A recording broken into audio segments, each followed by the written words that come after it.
Jangan lupa untuk dukung channel ini dengan cara tekan tombol subscribe, nyalakan tombol notifikasi. Terima kasih, Tuhan Yesus memberkati. 1 Korintus pasal 10.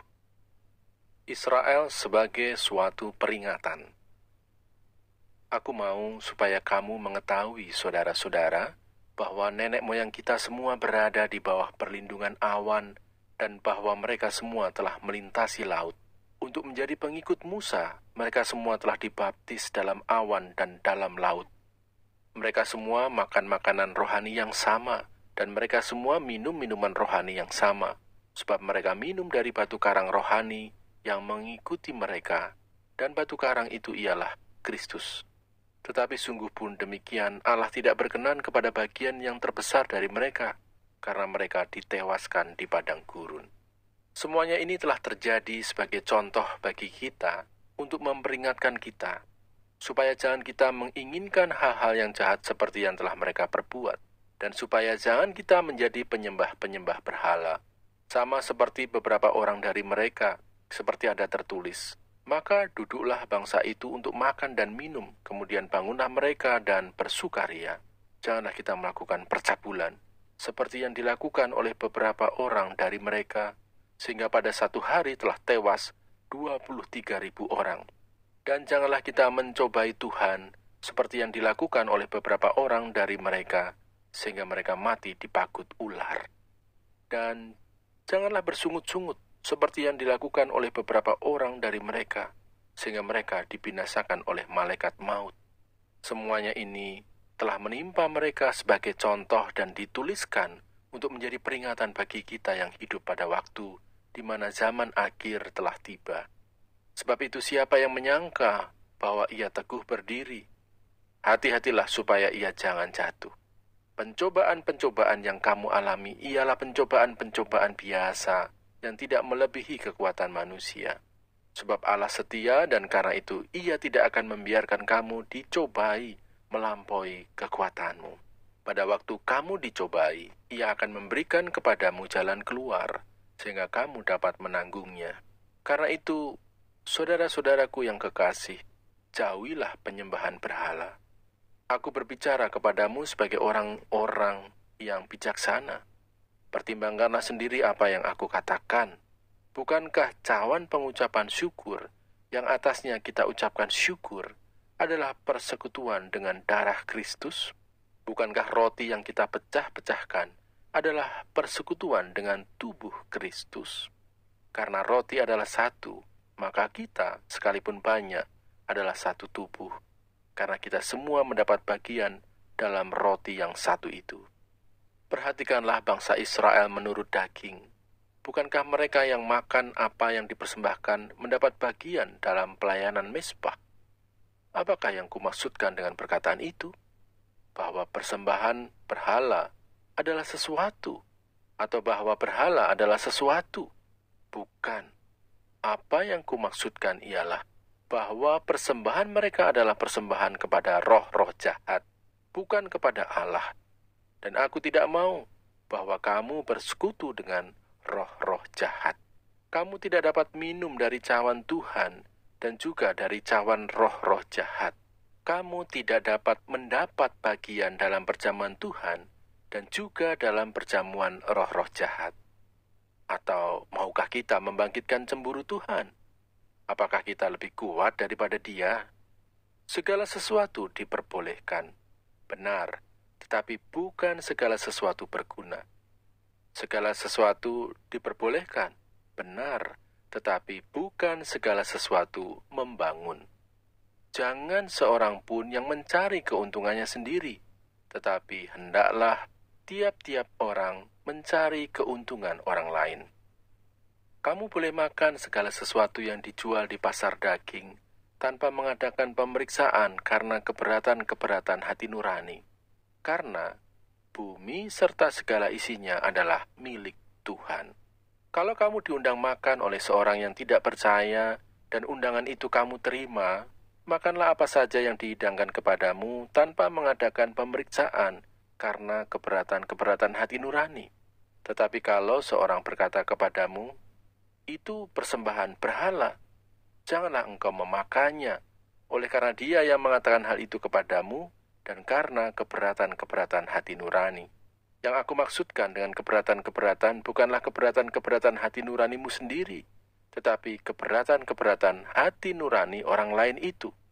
Mungkin ada orang yang berkata, "Mengapa kebebasanku harus ditentukan oleh keberatan-keberatan hati nurani orang lain? Kalau aku mengucap syukur atas apa yang aku turut memakannya, mengapa orang berkata jahat tentang aku karena makanan yang atasnya aku mengucap syukur?" Aku menjawab, "Jika engkau makan atau jika engkau minum atau jika engkau melakukan sesuatu yang lain, lakukanlah semuanya itu untuk kemuliaan Allah. Janganlah kamu menimbulkan syak dalam hati orang, baik orang Yahudi atau orang Yunani maupun jemaat Allah.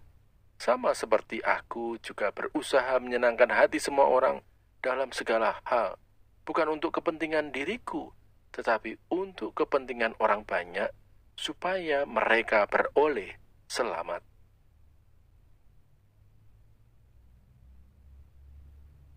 1 Korintus pasal 11. Jadilah pengikutku, sama seperti aku juga menjadi pengikut Kristus. Hiasan kepala wanita. Aku harus memuji kamu, sebab dalam segala sesuatu kamu tetap mengingat akan aku dan teguh berpegang pada ajaran yang kuteruskan kepadamu. Tetapi aku mau supaya kamu mengetahui hal ini, yaitu kepala dari tiap laki-laki ialah Kristus. Kepala dari perempuan ialah laki-laki dan kepala dari Kristus ialah Allah. Tiap-tiap laki-laki yang berdoa atau bernubuat dengan kepala yang bertudung menghina kepalanya. Tetapi tiap-tiap perempuan yang berdoa atau bernubuat dengan kepala yang tidak bertudung menghina kepalanya. Sebab ia sama dengan perempuan yang dicukur rambutnya. Sebab jika perempuan tidak mau menudungi kepalanya, maka haruslah ia juga menggunting rambutnya. Tetapi jika bagi perempuan adalah penghinaan bahwa rambutnya digunting atau dicukur, maka haruslah ia menudungi kepalanya. Sebab laki-laki tidak perlu menudungi kepalanya, ia menyinarkan gambaran dan kemuliaan Allah. Tetapi perempuan menyinarkan kemuliaan laki-laki. Sebab laki-laki tidak berasal dari perempuan, tetapi perempuan berasal dari laki-laki. Dan laki-laki tidak diciptakan karena perempuan, tetapi perempuan diciptakan karena laki-laki. Sebab itu, perempuan harus memakai tanda wibawa di kepalanya oleh karena para malaikat. Namun demikian, dalam Tuhan tidak ada perempuan tanpa laki-laki, dan tidak ada laki-laki tanpa perempuan. Sebab sama seperti perempuan berasal dari laki-laki, demikian pula laki-laki dilahirkan oleh perempuan. Dan segala sesuatu berasal dari Allah. Pertimbangkanlah sendiri, patutkah perempuan berdoa kepada Allah dengan kepala yang tidak bertudung? Bukankah alam sendiri menyatakan kepadamu bahwa adalah kehinaan bagi laki-laki jika ia berambut panjang, tetapi bahwa adalah kehormatan bagi perempuan jika ia berambut panjang?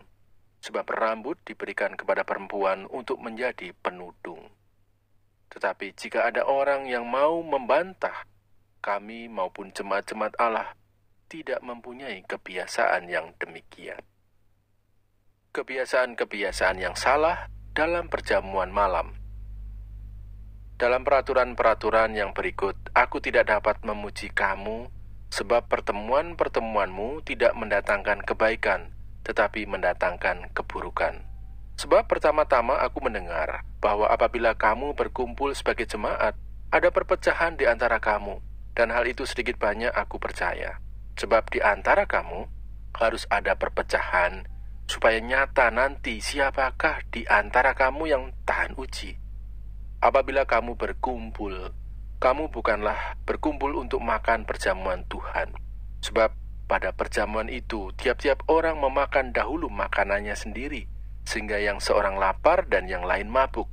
Apakah kamu tidak mempunyai rumah sendiri untuk makan dan minum? Atau maukah kamu menghinakan jemaat Allah dan memalukan orang-orang yang tidak mempunyai apa-apa? Apakah yang kukatakan kepada kamu? Memuji kamu? Dalam hal ini, aku tidak memuji. Sebab apa yang telah kuteruskan kepadamu telah aku terima dari Tuhan, yaitu bahwa Tuhan Yesus pada malam waktu ia diserahkan, mengambil roti dan sesudah itu ia mengucap syukur atasnya. Ia memecah-mecahkannya dan berkata, "Inilah tubuhku yang diserahkan bagi kamu. Perbuatlah ini menjadi peringatan akan aku." Demikian juga ia mengambil cawan sesudah makan, lalu berkata, "Cawan ini adalah perjanjian baru yang dimeteraikan oleh darahku. Perbuatlah ini setiap kali kamu meminumnya menjadi peringatan akan aku. Sebab setiap kali kamu makan roti ini dan minum cawan ini, kamu memberitakan kematian Tuhan sampai ia datang." Jadi barang siapa dengan cara yang tidak layak makan roti atau minum cawan Tuhan, ia berdosa terhadap tubuh dan darah Tuhan. Karena itu hendaklah tiap-tiap orang menguji dirinya sendiri, dan baru sesudah itu ia makan roti dan minum dari cawan itu. Karena barang siapa makan dan minum tanpa mengakui tubuh Tuhan, ia mendatangkan hukuman atas dirinya. Sebab itu banyak di antara kamu yang lemah dan sakit, dan tidak sedikit yang meninggal. Kalau kita menguji diri kita sendiri, hukuman tidak menimpa kita. Tetapi kalau kita menerima hukuman dari Tuhan, kita dididik supaya kita tidak akan dihukum bersama-sama dengan dunia. Karena itu, saudara-saudaraku, jika kamu berkumpul untuk makan, nantikanlah olehmu seorang akan yang lain. Kalau ada orang yang lapar, baiklah ia makan dahulu di rumahnya, supaya jangan kamu berkumpul untuk dihukum. Hal-hal yang lain akan kuatur kalau aku datang.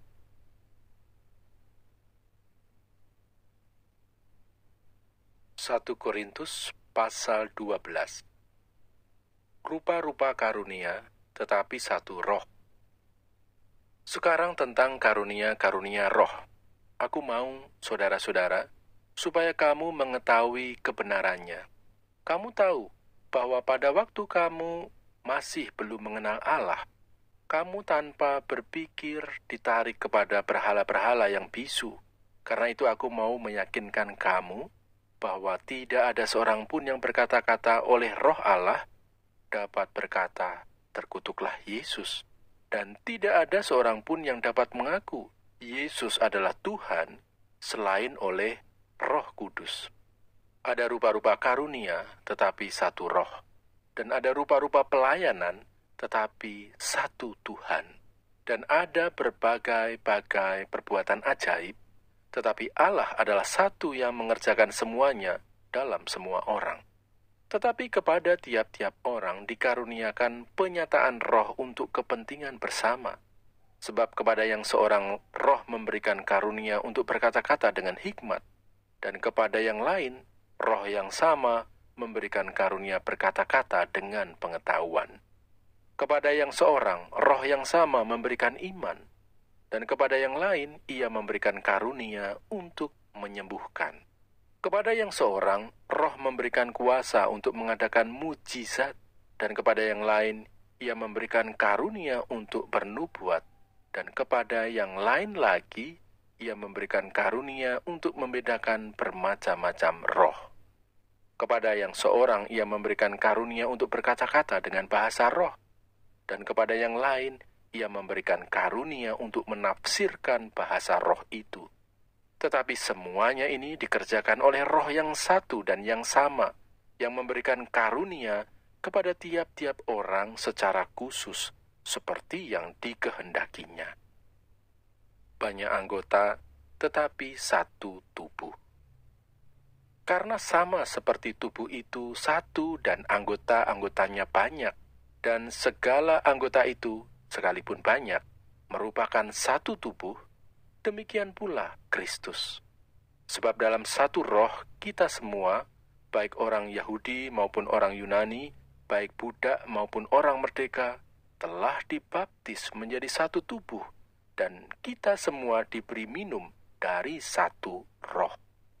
Karena tubuh juga tidak terdiri dari satu anggota, tetapi atas banyak anggota. Andai kata kaki berkata, "Karena aku bukan tangan, aku tidak termasuk tubuh." Jadi benarkah ia tidak termasuk tubuh? Dan andai kata telinga berkata, Karena aku bukan mata, aku tidak termasuk tubuh. Jadi benarkah ia tidak termasuk tubuh?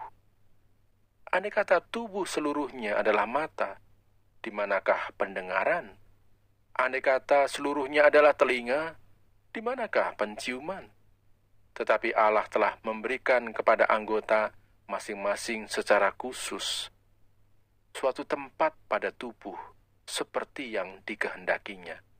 Andai kata semuanya adalah satu anggota, di manakah tubuh? Memang ada banyak anggota, tetapi hanya satu tubuh. Jadi mata tidak dapat berkata kepada tangan, "Aku tidak membutuhkan engkau." Dan kepala tidak dapat berkata kepada kaki, "Aku tidak membutuhkan engkau." Malahan, justru anggota-anggota tubuh yang nampaknya paling lemah, yang paling dibutuhkan. Dan kepada anggota-anggota tubuh yang menurut pemandangan kita kurang terhormat, kita berikan penghormatan khusus. Dan terhadap anggota-anggota kita yang tidak elok, kita berikan perhatian khusus. Hal itu tidak dibutuhkan oleh anggota-anggota kita yang elok. Allah telah menyusun tubuh kita begitu rupa, sehingga kepada anggota-anggota yang tidak mulia diberikan penghormatan khusus, supaya jangan terjadi perpecahan dalam tubuh, tetapi supaya anggota-anggota yang berbeda itu saling memperhatikan. Karena itu jika satu anggota menderita, semua anggota turut menderita. Jika satu anggota dihormati, semua anggota turut bersukacita. Kamu semua adalah tubuh Kristus, dan kamu masing-masing adalah anggotanya. Dan Allah telah menetapkan beberapa orang dalam jemaat, pertama sebagai rasul, kedua sebagai nabi, ketiga sebagai pengajar. Selanjutnya, mereka yang mendapat karunia untuk mengadakan mujizat, untuk menyembuhkan, untuk melayani, untuk memimpin, dan untuk berkata-kata dalam bahasa roh. Adakah mereka semua rasul atau nabi atau pengajar? Adakah mereka semua mendapat karunia untuk mengadakan mujizat, atau untuk menyembuhkan, atau untuk berkata-kata dalam bahasa roh, atau untuk menafsirkan bahasa roh? Jadi, berusahalah untuk memperoleh karunia-karunia yang paling utama, dan aku menunjukkan kepadamu jalan yang lebih utama lagi. Jangan lupa untuk dukung channel ini dengan cara tekan tombol subscribe, nyalakan tombol notifikasi. Terima kasih, Tuhan Yesus memberkati.